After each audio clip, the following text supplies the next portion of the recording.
বঙ্গবার্তায় এই মুহূর্তের বড় খবর। ভারত বাংলাদেশ সীমান্ত পেট্রাপোল বন্দরে ভারতে পাঠরত বাংলাদেশি ছাত্রের কাছ থেকে ডলার ছিনতাই করে পালালো এক দুষ্কৃতী। পরে পুলিশি তৎপরতায় সন্দেহভাজন ওই দুষ্কৃতীকে গ্রেফতার করেছে পেট্রাপোল থানার পুলিশ। ধৃতের নাম আপন মণ্ডল, বাড়ি পেট্রাপোল থানা এলাকায়। বাংলাদেশি ছাত্র অমিত মুখার্জি শিবাজি ইউনিভার্সিটিতে পিএইচডি গবেষণায় যুক্ত। বাংলাদেশে বাড়ি ফেরার পথে পেট্রাপোলে মুদ্রা বিনিময়ের নামে $300 নিয়ে পালিয়েছিল ওই দুষ্কৃতী।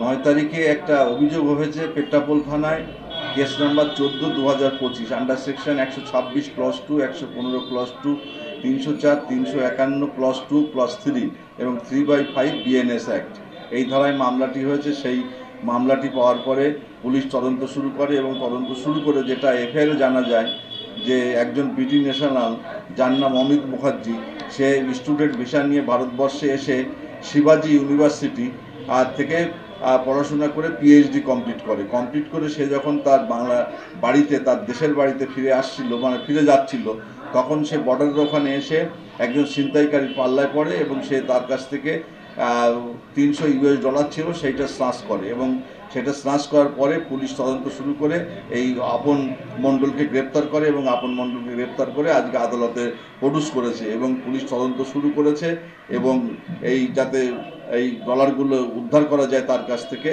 এবং ঘটনার ক্রাইম সেটা যাতে আবার পুনর্গঠন করা যায় সেইটা নির্মাণ করার জন্য পুলিশ কাস্টডিতে নেবে এবং বিষয়টা পুলিশ তদন্ত করে পরবর্তীকালে আবার রিপোর্ট পাঠাবে। বিষয়টি এখন ইনভেস্টিগেশন স্টেজে চলছে।